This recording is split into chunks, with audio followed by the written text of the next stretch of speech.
90 টিয়ার দরও পেঁয়াজ খাইয়ন। আর এইবারে আলহামদুলিল্লাহ একটা পেঁয়াজের দাম বাড়গিল আইনের সাথে সাথে ডিসিরে এটা আইননি সাজি পেঁয়াজ 30 টাকা হই লোয়াগারা এনে ডিসিরে টেলিফোন করলাম। ডিসি বড় বেশি এটাই মহিলা আর একবারে বাপর দোল জানে। তো টেলিফোন আহাজের তো পেঁয়াজের দাম বাড়ি গিয়ে অনেকটা বউ খেয়ার হইল ওদের স্যার আমি এখনই পেঁয়াজ পাঠাই দিচ্ছি 70 ট্রাক পেঁয়াজ 28শে রমজানের দিন ফাটাই দিই। এটা লোহাগাড়া দিয়ে বট্টলে দিয়ে ফদুয়া দিয়ে অনর ব্যাগ এটা আদুনর অনরা ব্যাগ দিয়ে এনে রাতিয়া খবর দিয়ে দোয়ানদার আলো দবা শিক্ষি যাইয়ে পেঁয়াজ তো আসছে সারি দিয়ে 25 টাকার দর গেল। অর্থাৎ 100 টাকা দিয়ে রে 4 কেজি পেঁয়াজ পাইও, 100 টাকা দিয়ে রে 4 কেজি আলু পাইও।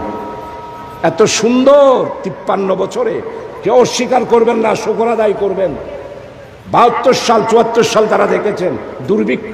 আমি ছাত্র ছিলাম, শুধু একবেলা আটা রুটি খাইছি আর আইলার ভুয়া আর বান্না হাইলে তাইন্য বাড়ি লতা হাইলাম ফাতা হাইলাম বাতর ভুয়ার নয়, ফরর মারে মারা হাইলাম মার ভুয়ার নয়।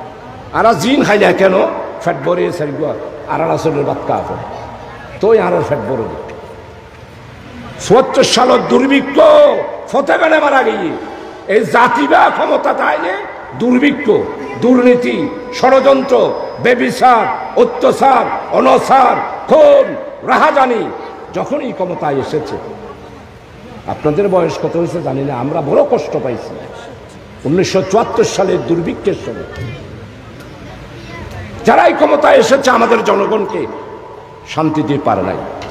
আপনারা মনে করেন ইসলামে এগুলো বললে শাহজাহান চৌধুরী তারা রাজনীতি করেন না, এগুলো রাজনীতি। আমার ইসলাম হলো, ইসলামী জীবন ব্যবস্থা মানে হলো অন্যের অন্ন, বস্ত্র, বাসস্থান, শিক্ষা, চিকিৎসা, বিচার, লেখা পড়া, মানবাধিকার, মানুষের সমস্যার সমাধান, সবকিছুর নামই হলো ইসলাম, সবকিছুর নামই হলো ইসলামী জীবন ব্যবস্থা।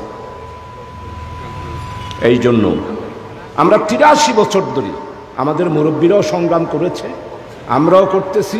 এর আগেও বালাকোড়ের এই বালাকোড়ের সহিত আমাদের চুনিতে হাকিমি আলিয়া মাদ্রাসা হাকিম সাহেব, উনি বালাকোড়ের গাজী। আমরা বড় ধন্য। এই বৈষম্য বিরোধী ছাত্র আন্দোলনে আমাদের লোহাগাড়ার এই সন্তান ইসমাম শাহাদাত বরণ করেছে।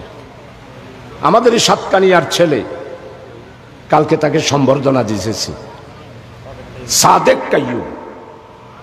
আরো অনেকেই আছেন আমাদের জন্য, মুসলমানদের জন্য রক্ত দিল আমাদের লোহাগাড়ার কৃতি সন্তান। আমরা কোনো হিন্দুদের বিরুদ্ধে কথা বলতেছি না, কিন্তু তাকে তো হিন্দুরাই মেরেছে, চিহ্নয়ে তো মেরেছে।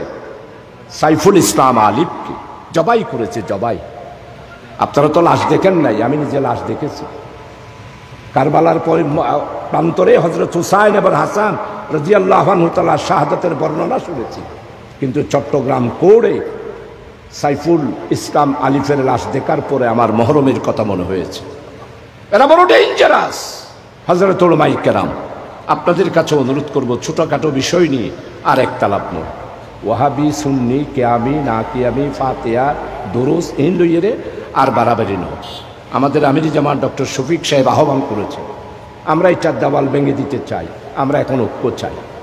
এখন সুযোগ এসেছে আগামী দিনে বাংলাদেশে এখন সবচেয়ে বড় সমস্যা সংবিধান কীরকম হবে। আমরা 53 বছর যে সংবিধান, এটা মুসলমানদের বিরুদ্ধে সংবিধান ছিল।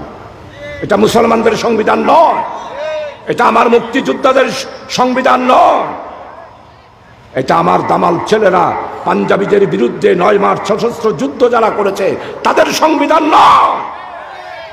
এই সংবিধান ভারতের থেকে প্রেসক্রিপশন দিয়ে আমাদের জন্য আনা হয়েছে। এই জন্য আমাদের জামাত সংস্কারের 1 নাম্বার সংবিধান হবে জনগণের রায়ের ভিত্তিতে। জনগণ যদি বলে গণতন্ত্র চাই, তাহলে সংবিধানে গণতন্ত্র থাকবে।